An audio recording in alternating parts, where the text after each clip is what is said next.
I'm going to list off some major core wounds so people can just hear them first. And I'm going to tell us how we can actually reprogram these things. So I've kind of mentioned them. I'll be abandoned, alone, disliked, excluded, rejected, unloved, trapped, helpless, powerless, disrespected. I am stupid is a big core wound for people. I'm not good enough, unworthy, bad. And so if people hear these things, I am unsafe is the last one. If people hear these things and they're like, oh, that's my trigger. That's the thing that triggers me. That's the thing that comes up in my relationships and my daily life. It's because in the past, you either had repeated small t trauma or one or a series of big T trauma. And these things imprint our subconscious mind. And then they show up as triggers and the things that disrupt you on a daily basis. We do not have to live storing all these triggers all of the time. We can actually recondition these ideas. And this is a huge part of not just healing and transforming your attachment style, but actually like changing your relationship to the past. And so, let's say, for example, somebody has a core wound, I am not good enough. Okay, just to make it really simple. Whenever we have this core wound, this will show up in all kinds of places. It'll be the glass ceiling in the workplace. It'll be the glass ceiling in relationships. It'll be the thing that we like overcompensate for, or we get really upset about when it feels like it's pushed on as a one of those buttons or triggers. So we can change these things. And the first thing we want to recognize is that these are not conscious decisions. Nobody's waking up saying, I'm going to tell myself today I'm not good enough 100 times and see how I feel. Like, these are not choices. These are subconscious pre-existing imprints because of trauma. So when we want to rewire these painful ideas, we have to speak to the subconscious mind. Now, the conscious mind speaks language, okay? The subconscious mind speaks emotion and imagery. If I say to you, Scott, whatever you do not think of a chocolate chip cookie. Like, you probably flash an image of a chocolate chip cookie in your brain. Yeah. Plus I love chocolate chip cookies. So yes, 100%.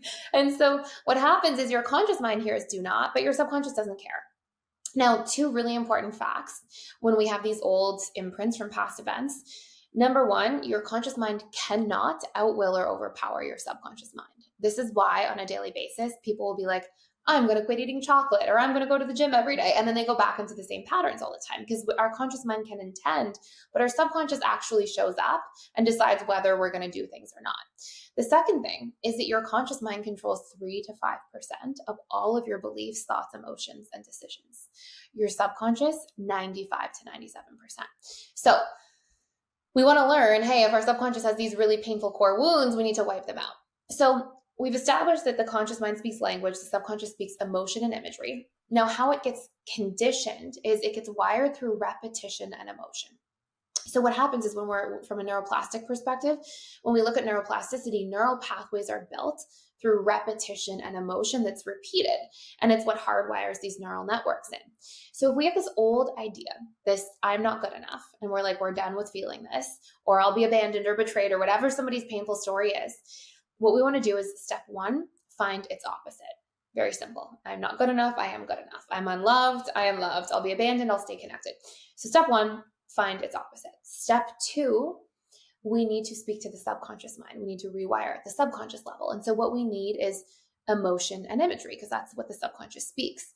Now, interestingly enough, memory is just a container for emotions and images. If I were to say, tell me your favorite childhood memory, you might be like, I was playing on the playground, and you see the images of the slide and you would smile as you're telling the memory. So because it's containing your emotions still. So all we need is repetition, emotion, and imagery to reprogram these old ideas that we're done with.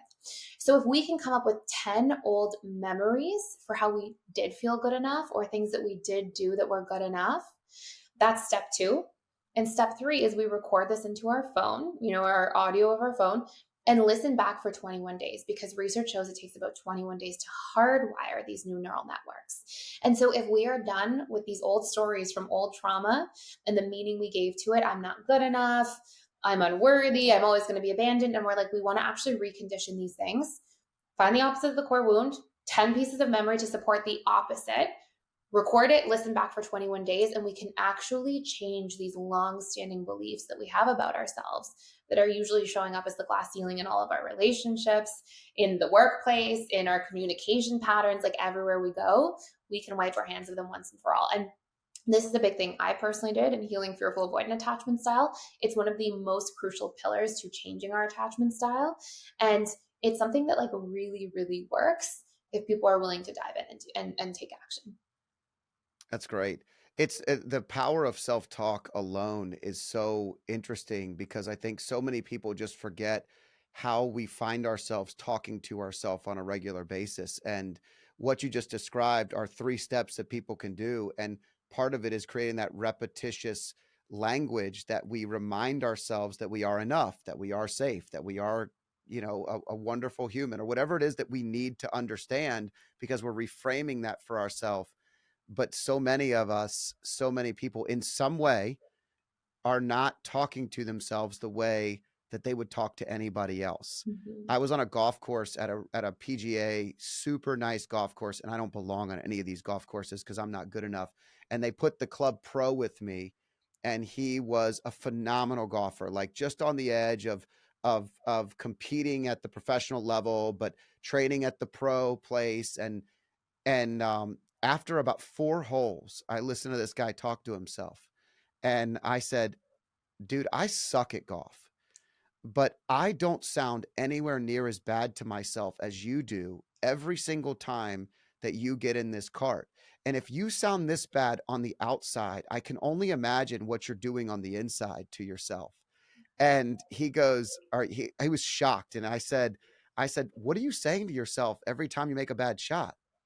And he said, I'm really hard on myself. And I said, why don't you change the dialogue and start telling yourself that you practice this all the time, that you know what to do for the next shot, and adjust and adapt. And we had by the time we got to the 18th hole, we had a blast, and had gotten to know each other super well. And I learned some of the challenges he was coping with and all those types of things. But it was so interesting to hear someone on the outside say things to themselves and only imagine what they're saying on the inside. And so many high performers are trying to outwork these things. They're Yeah. trying to outwork these challenges. They're trying to outwork, and where they'll get affirmations that are outside of themselves, and then they still feel empty when they receive them. Mhm. And it's really a great reminder just to take a temperature check of how we're talking to ourselves, because it you just described not only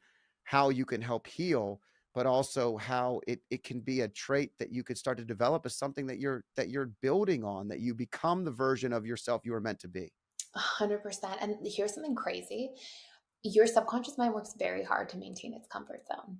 So what will happen is like these ideas, like if somebody has this not good enough wound, right? It's a longstanding belief, then it creates all these patterns of thought. So before the thoughts are actually these core ideas we have. And so, if you believe you're not good enough, you'll tell yourself the story, I'm not smart enough, interesting enough, funny enough, good enough at golf, whatever it might be.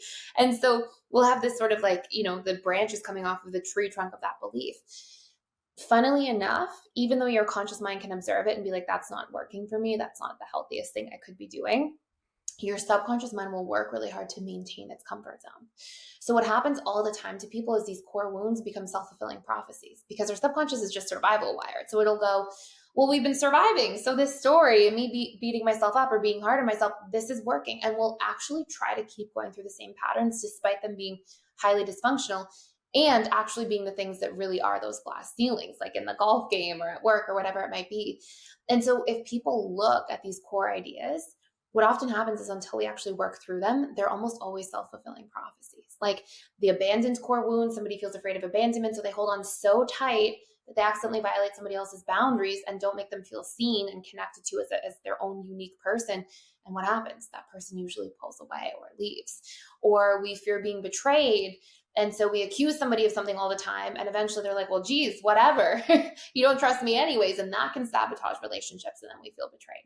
Or people feel like I'm not good enough, so they don't go for that job interview. They don't, or they penalize themselves so much in advance before getting there that it shuts down their performance. And so these ideas often like come full circle until we're willing to really change, either through belief reprogramming or through, like you were saying, like actually just being more self-observant and introspective with our internal dialogue and working through cognitive reframes.